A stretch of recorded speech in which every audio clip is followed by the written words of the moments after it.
नमस्कार, मैं हूं आपके साथ प्रगति और आप देख रहे हैं टोटल टीवी। बहुत बहुत स्वागत है आप सभी का। बड़ी बहस में आज चर्चा सांसों पर संकट की।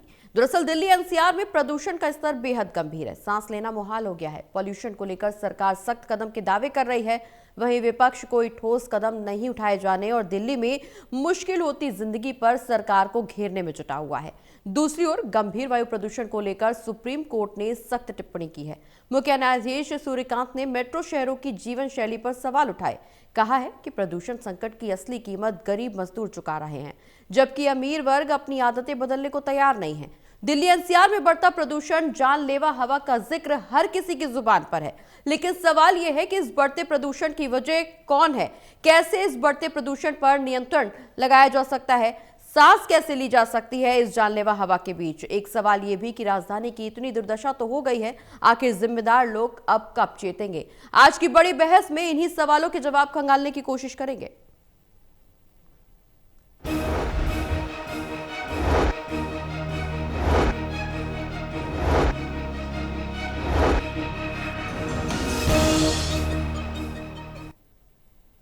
तो प्रदूषण नियंत्रण के सारे दावे फेल साबित हो रहे हैं। एक्यूआई के स्तर में कोई कमी नहीं आ रही, सांस लेने लायक हवा नहीं मिल रही। इतने गंभीर प्रदूषण पर कब, क्या, कैसा और कौन कदम उठाएगा जो हवा को सांस लेने लायक बनाया जा सके? बड़ी बहस में हमारे साथ पैनल में कुछ मेहमान जुड़ेंगे, परिचय करवाएंगे, लेकिन बहस को आगे बढ़ाएं उससे पहले एक रिपोर्ट पर नजर डालते हैं।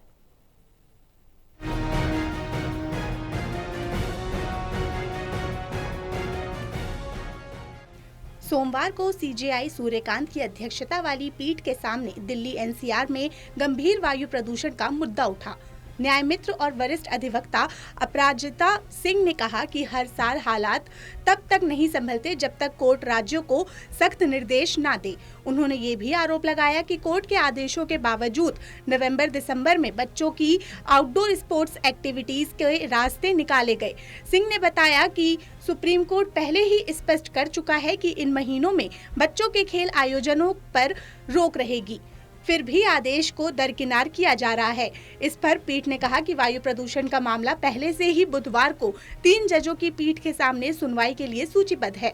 सीजेआई सूर्यकांत ने कहा कि बड़े शहरों में लोगों की अपनी जीवन शैली बन चुकी है और खासकर अमीर वर्ग इसे बदलने को तैयार नहीं।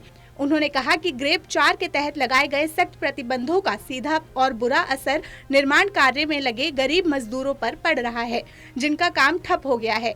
कोर्ट ने ये भी कहा कि कुछ निर्देश ऐसे होते हैं जिन्हें जबरन लागू नहीं किया जा सकता, लोगों को हालात के मुताबिक खुद ढलना होगा। इससे पहले 1 दिसंबर को भी सुप्रीम कोर्ट ने साफ कहा था कि दिल्ली एनसीआर के वायु प्रदूषण संकट को हल्के में नहीं लिया जा सकता और ये सिर्फ सर्दियों में उठने वाला सामान्य मामला नहीं। कोर्ट का साफ संदेश है कि इस संकट से निपटने के लिए सरकार, सिस्टम और समाज सभी को मिलकर जिम्मेदारी निभानी होगी, क्योंकि चुप बैठना अब कोई विकल्प नहीं। Vishal Singh, total TV, Delhi.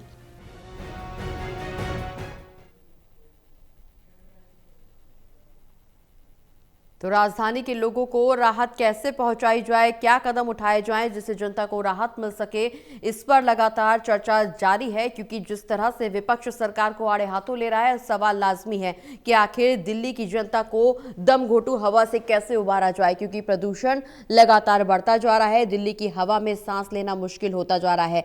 कब जिम्मेदार लोग चेतते हुए नजर आएंगे, कब दिल्ली के लोग साफ सुथरी हवा में सांस ले पाएंगे, ये एक बड़ा सवाल बना हुआ है। बढ़ते प्रदूषण में सांस लेना मुश्किल हो गया है। हाल ही में एक रिपोर्ट भी सामने आई थी जिसके मुताबिक छोटे बच्चे जो अभी हाल ही में पैदा हुए हैं या जो 5 साल की उम्र से कम के बच्चे हैं, उनके लिए ये हवा और ज़्यादा जहरीली होती जा रही है। एक रिपोर्ट में तो यहाँ तक दावा किया गया कि छोटे बच्चों को लेकर के राजधानी से बाहर कुछ दिन समय बिताया जाए, क्योंकि राजधानी की हवा इतनी ज़्यादा प्रदूषित हो गई है, इतनी ज़्यादा जहरीली हो गई है कि यहाँ छोटे बच्चों का जीना भी मुहाल होता जा रहा है। ना सिर्फ छोटे बच्चों का, बल्कि बड़े लोगों के लिए भी ये हवा अब जानलेवा, दम घोंटू साबित हो रही है। जहरीली हवा के लिए जिम्मेदार कौन है, ये एक बड़ा सवाल बना हुआ है। सुप्रीम कोर्ट ने पूरे मामले पर सख्ती दिखाते हुए कहीं ना कहीं इस बात का जिक्र किया है कि मेट्रो शहरों में जो जीवन शैली है लोगों की, जो अमीर लोगों की जीवन शैली है, वो कहीं ना कहीं गरीब वर्ग को बहुत बेहद तरीके से प्रभावित कर रही है। इसका एक बड़ी वजह यह भी कि जो संसाधन हम अपने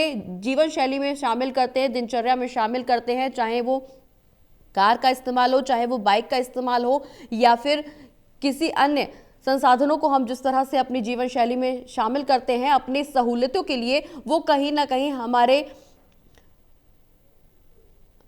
तापमान को लेकर के, हमारे हालात को लेकर के, हमारे मौसम को लेकर के प्रभाव डालते हैं। इसी वजह से जो मध्यम वर्गीय लोग हैं, जो गरीब वर्ग के लोग हैं, वो कहीं ना कहीं प्रभावित होते हैं। हवा में प्रदूषण इस कदर घुल रहा है, हवा में जहर इस कदर घुल रहा है, जिससे लोग सांस लेने में जिनको मुश्किल हो रही है।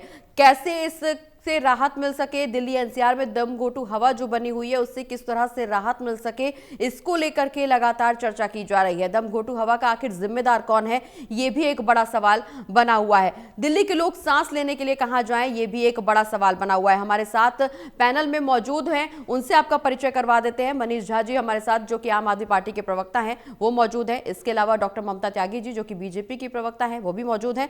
मोहम्मद आसिफ जी, जो कि कांग्रेस के प्रवक्ता है, वो भी मौजूद है। चर्चा को हम आगे बढ़ाएंगे। बहुत बहुत स्वागत है आप सभी का।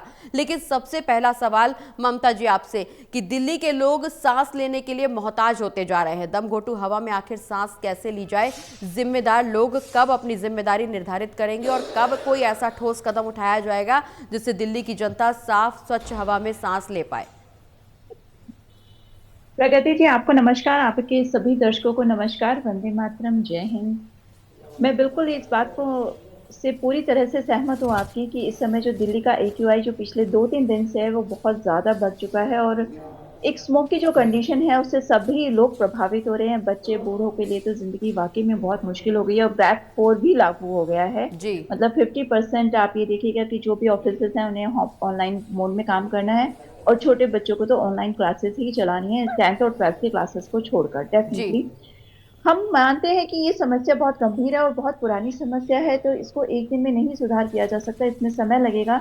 लेकिन हम फिर भी अपने प्रतिबद्ध तरीके से लगे हुए हैं। जैसे एमसीडी में अब जो अगर कहीं भी आपको धूल नजर आती है या आपको कोई यहाँ पर कूड़ा जलाता हुआ नजर आता है तो आप उसकी कंप्लेन कर सकते हैं। जो जुर्माना है वो भी बढ़ा दिया गया है और कोशिश की जा रही है कि जहां भी धूल उड़ती हुई नजर आए उसको जल्दी से जल्दी पानी से, शॉवर से खत्म किया जा सके। उसके लिए एक पोर्टल डेवलप किया गया है। देवी बसेस की संख्या को बढ़ाना, लोगों के घर तक पहुंचाना, ईवी व्हीकल्स को जो रूट ईवी व्हीकल्स को प्रमोट करना, उनकी पॉलिसी को ध्यान ज्यादा देना, सब्सिडी को और रिकंसिडर करना, ये सारे वो मेजर्स हैं जो हमारी माननीय रेखा गुप्ता जी के अंतर्गत लिए जा रहे हैं और लोगों को हीटर्स भी बांटे जा रहे हैं जिससे वो ठंड से बचने के लिए आग ना जलाएं और हीटर्स का प्रयोग करें। तो कोशिश पूरी है। डेफिनेटली समस्या बहुत गंभीर है, एक दिन में इसका नहीं हो सकता, लेकिन हम ये आपको आश्वासन दिला सकते हैं कि अगले साल तक आपको इसमें डेफिनेटली सुधार लगेगा, क्योंकि अब सब लोग मिलकर बैठकर एक कमेटी और पर्यावरणविद सब लोग मिलकर एक सोची समझी एक प्लानिंग बना रहे हैं जिसके तहत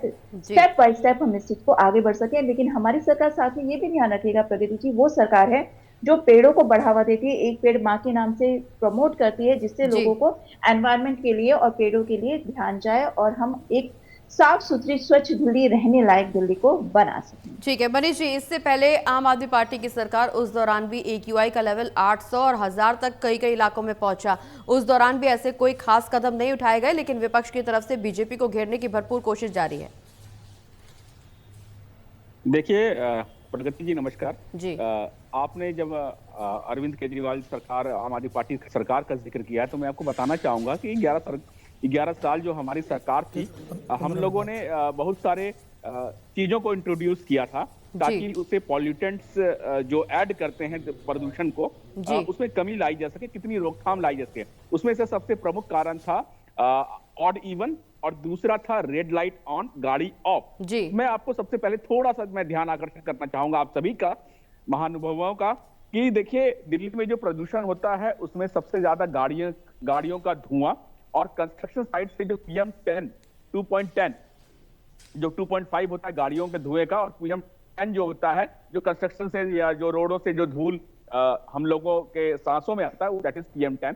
तो इसका सबसे बड़ा एक सोर्स है पोल्यूशन को। तो हमारे तब के पर्यावरण मंत्री गोपाल राय जी ने गाड़ी रेड लाइट ऑन गाड़ी ऑफ जैसी स्कीम उन्होंने लाया था ताकि कम किया जा सके प्रदूषण को। बच्चों के स्कूलों को बंद कर दिया गया था।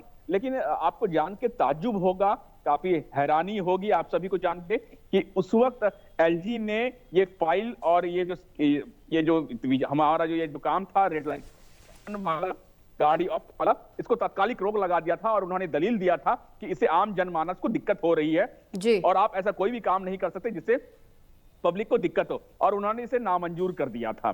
तो आज वही सरकार, आज वही एलजी विनय सक्सेना जी इस मुद्दे पर चुप बैठे हैं जी।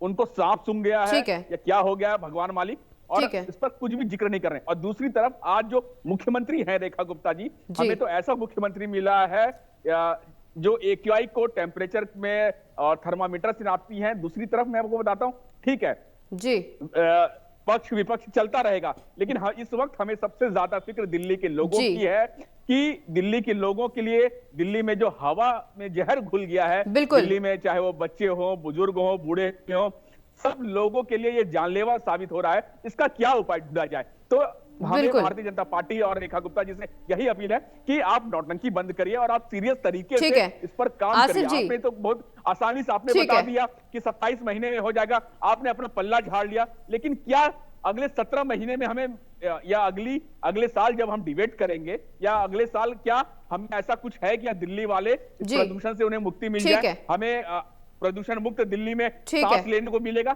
ऐसा कहीं से भी नजर आते नहीं दिख रहा है। ठीक है, सबसे पहले इसका ठोस कदम देखना होगा, इसका जो रूट्स है उसमें जाके आपको आसिफ जी खत्म करना है। प्रदूषण इस कदर बढ़ता जा रहा है, इसके पीछे जिम्मेदार कौन है? आरोप प्रत्यारोप की सियासत लगातार देखने को मिल रही है, लेकिन इस सियासत के बीच जनता की सांसें अटकती हुई नजर आ रही हैं।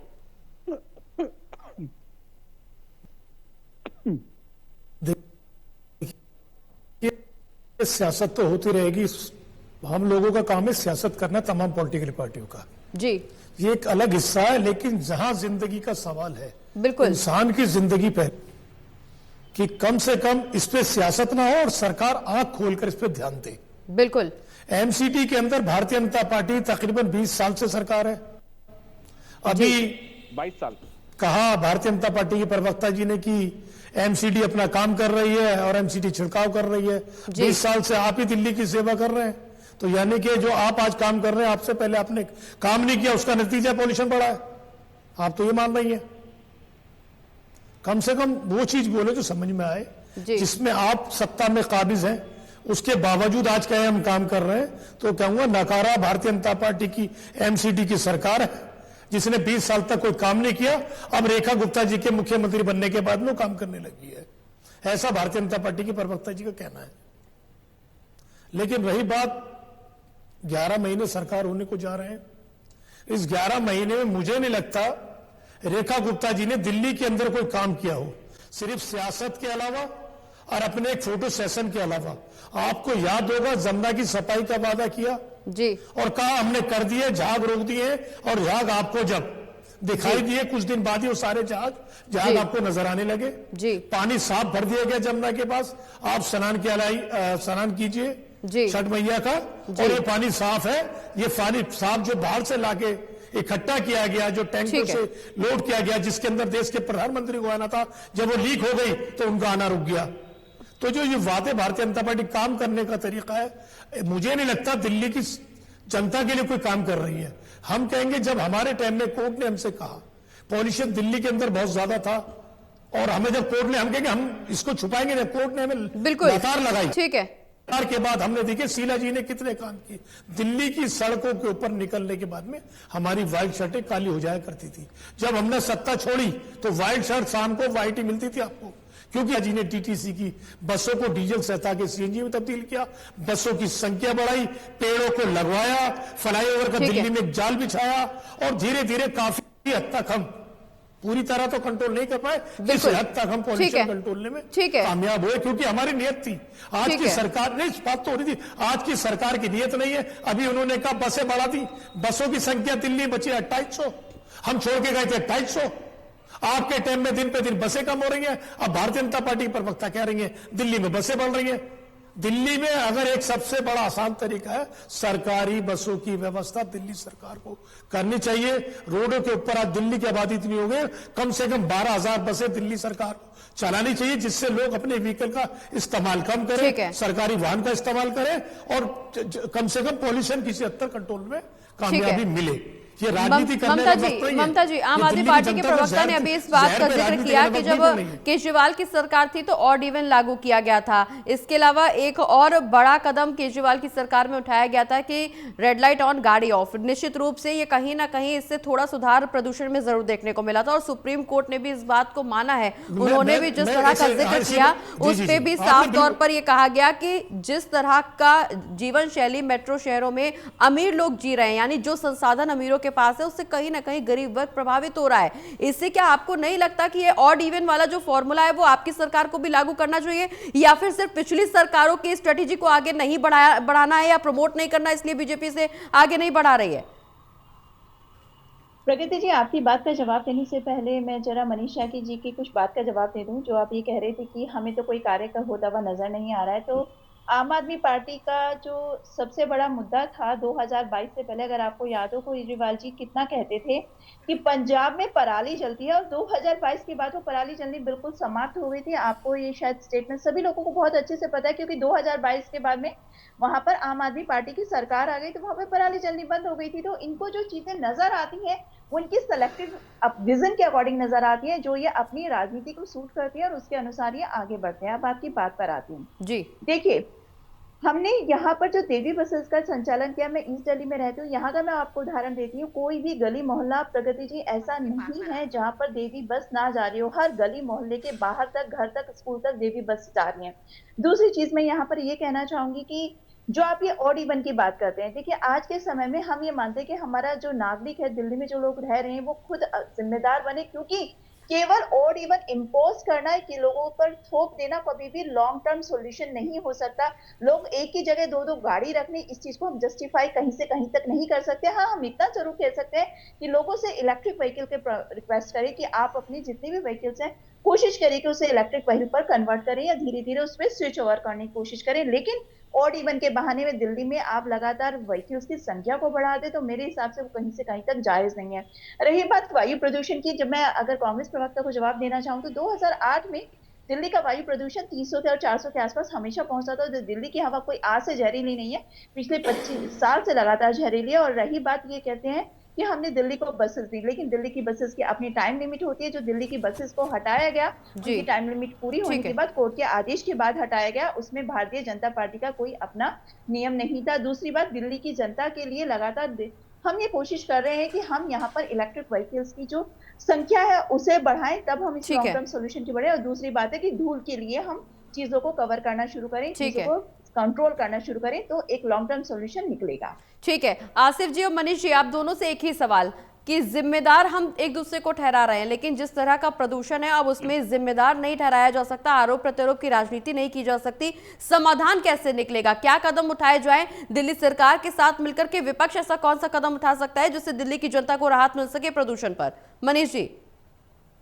प्रगति जी, देखिए, सरकार को हुए 11 महीने हो गए। सरकार ऑन रिकॉर्ड पे कोई भी बात ठोस कदम पे नहीं बोल सकती है कि 11 महीने में हमने कोई ठोस कदम ऐसा उठाया है जिससे दिल्ली को प्रदूषण से राहत या दिल्ली के लोगों को, दिल्ली वासियों को इससे कुछ राहत दिखाई दे। ठंड के दिनों में दिल्ली में प्रदूषण बढ़ता है, क्योंकि ये लैंडलॉक्ड स्टेट है। ये पहले से जाना समझा हुआ चीज है। सभी लोग जानते हैं कि दिल्ली में ठंड के दिनों में प्रदूषण से बहुत बुरा हाल होता है। ये सरकार किसी न किसी तरीके से समय काट रही है और इनकी मुख्यमंत्री ने 27 महीनों का तो मनीष जी, सवाल आपसे इसीलिए तो पूछा जा रहा है कि क्या कदम उठाए जाए, सुझाव मांगा जा रहा है आपसे, सुझाव मांगा जा रहा है, अपना सुझाव दीजिए। आरोप तो सभी लगा रहे हैं, आरोप लगा रहे हैं आप, मैं तो समाधान का जिक्र कर रही हूँ। जी जी, मैं समाधान भी दे रहा हूँ। समाधान तभी होगा जब दिल्ली के चारों इंजन की जो सरकार है, चाहे वो एमपीज हैं, एमएलएज हैं, एमसीडी और एलजी और केंद्र सरकार, सभी लोग एकजुट होकर नॉर्थ इंडियन स्टेट के सभी मुख्यमंत्रियों को एक साथ बैठाकर उस पर कॉमन मिनिमम प्रोग्राम, एक एजेंडा, पॉजिटिव एजेंडा पे काम करे कि दिल्ली को कैसे प्रदूषण मुक्त किया गया। अगर चाइना अपने शहर बीजिंग को प्रदूषण मुक्त किया जा सकता है तो ऐसा कुछ नहीं है। ठीक है आसिफ जी, क्या कदम उठाए जाए जो दिल्ली को प्रदूषण मुक्त बनाया जा सके? सिर्फ एक अच्छी नीयत, ठीक है। मनीष जी आपके पास वापस लौट रहे हैं। आसिफ जी, बात होनी चाहिए। अगर जिस दिन ये सरकार ईमानदारी और अच्छी करने पे उतार आ दिल्ली को प्रदूषण मुक्त मनीष जी आपके पास वापस लौटेंगे। आसिफ जी को अपनी बात पूरी करने दीजिए। आसिफ जी, क्या कदम उठाया जाए जो राजधानी को प्रदूषण मुक्त बनाया जा सके? उस दिशा में कौन सा पहला कदम होना चाहिए जिससे दिल्ली की जनता को राहत मिल सके? देखिए, मैंने पहले भी कहा, इस पे सियासत नहीं होनी चाहिए जी। ये इंसान की जिंदगी का सवाल है, दिल्ली वासियों की, बच्चों की, बुजुर्ग की, तमाम महिलाओं की, सबकी जिंदगी का सवाल है। सरकार को इस पे सबसे बढ़िया कदम उठाने का वो चाहिए। उन्होंने कहा कोर्ट ने बसें हटा दी। अगर आपको 11 महीने दिल्ली की सरकार में बने रह गए, 1 लाख करोड़ का आपने बजट पेश किया, उस बजट का कुछ हिस्सा अगर आप बसों को दे देती तो बड़ी मेहरबानी होती। आज दिल्ली के अंदर जब चाहे जब लाके आप, दिल्ली का इतना बड़ा बजट है, आप लाके बसें दे सकते हैं। आप बसें दिन पे दिन कम हो रही हैं, बसें लाने को तैयार नहीं है। बसें लेके आएंगे अगली साल अक्टूबर में, आप इस महीने और 600 बसें कम होने वाली है। आप अभी ममता जी कह रही थी गली गली के अंदर बसें घूम रही है, वो 250 बसें। आसिफ जी, सिर्फ बसें कम करने से या ज्यादा करने से प्रदूषण में कमी आएगी? चक्कर लगा जाते हो। मैं ये नहीं कह रहा सिर्फ बसें करने से, मैं कह रहा हूं बस कम करने से, बढ़ाने से दिल्ली वालों को काफी राहत मिलेगी, जिससे लोग अपना व्हीकल को घर पे छोड़ेंगे और पोल्यूशन कम होगा। दूसरा, जो फ्लाईओवर का जाल दिल्ली के अंदर बिछाया गया था, इसको और बड़ी तादाद में बत्ती मुक्त दिल्ली को किया जाए। ठीक है। तीसरा, दिल्ली को हरियाणा के अंदर तब्दील किया जाए, और जब तक दिल्ली के अंदर जब तक हरियाली होगी तब तक ये सब नहीं होगा। और हरियाली के साथ में बहुत सारी ऐसी चीजें हैं। तो आप इस बात से सहमति रखते हैं कि सरकार के साथ प्रदूषण के मुद्दे पर कदम से कदम मिलाकर के चलने के लिए तैयार है विपक्ष? हम हर तरीके से दिल्ली की खातिर, दिल्ली की जनता की खातिर, अपने लोगों की खातिर, जो हमारे दिल्ली के भाई बहन हैं, हम सरकार के साथ कदम से कदम मिलाने के लिए तैयार हैं। ममता जी, कई बार राहुल गांधी, प्रियंका गांधी मांग कर चुके हैं कि प्रदूषण के मुद्दे पर चर्चा की जाए, लेकिन बावजूद इसके प्रदूषण पर चर्चा नहीं हो रही है। प्रगति जी, वो हर बार मांग करते हैं कि हर चीज पर सरकार का काम है, नहीं कर रहे हम तो। लेकिन चर्चा तो जरूरी है ना ममता जी, चर्चा तो जरूरी है, तभी तो समाधान निकाला जाएगा, तभी तो कदम उठाया जाएगा। कब तक आप दिल्ली की जनता को इस तरह से प्रदूषण में छोड़ सकती? चर्चा तो करनी पड़ेगी, सवालों के जवाब तो देने पड़ेंगे। वही बात जो आप कह रहे हैं, वही बात ममता जी से तैयार होते हैं। सरकार से बोलिए, सरकार इस पर चर्चा करे। जब ये मणिपुर की बात करते हैं, हिंदुस्तान का हर नागरिक, हर पॉलिटिकल पार्टी चर्चा करने को तैयार है, और सरकार के साथ है, सरकार आवाज उठाना या सिर्फ कहने हंगामा खड़ा करना चाहिए। इनका मकसद कहीं से कहीं तक कोई हल ढूंढना नहीं होता। अगर हल ढूंढना हो तो डेफिनेटली हम भी चर्चा करना चाहें, लेकिन देश की जनता हर बार देख चुकी है कि बार बार ये चीजों को बाहर प्रोपेगेंडा क्रिएट करते हैं, लेकिन जब मुद्दे पर डिस्कशन की या एक फ्रूटफुल निष्कर्ष निकालने की बात होती है तो ये संसद छोड़कर बाहर जाते हैं। तो और रही बात इनकी, राहुल गांधी जी और प्रियंका गांधी जी को अभी इसी बार ही वायु प्रदूषण नजर आ रहा है। पिछले 10 सालों में एक बार भी वायु प्रदूषण नजर नहीं आया, जबकि यहाँ पर 2022 में भी 1200 AQI डिटेक्ट हो चुका है, तभी भी नजर नहीं आता। लेकिन मैं फिर भी आपके माध्यम से आपके सभी दर्शकों को बस एक चीज कहकर खत्म कर रही हूँ, जो आपने बनारस में आमूलचूल परिवर्तन देखा देश की राजधानी में भी, वो बदलाव और वो सुधार आप देता हूँ। ठीक है मनीष जी। ममता जी, मैं देखिए भारतीय जनता पार्टी के बात से जाहिर हो गया, ममता जी किसी तरीके से भी दिल्ली की जनता के साथ आसिफ जी मनीष जी को अपनी बात पूरी करने दीजिए। ठीक है आसिफ जी मनीष जी को अपनी बात पूरी करने दीजिए, आपके पास वापस लौटेंगे। बिल्कुल भी आपके लिए सियासत जरूरी है। दिल्ली की जनता नागरिकों का जो जहर हो दिया बुलावा, उसको खत्म करना आपकी। ठीक है मनीष जी अपनी बात पूरी कीजिए। काम है सिर्फ सियासत करना। अब हमारे मुख्यमंत्री तो आए फिर पंजाब की बात कर रही है, दिल्ली वालों को ममता जी बोलिए उनसे, दिल्ली वालों ने उन्हें चुना है।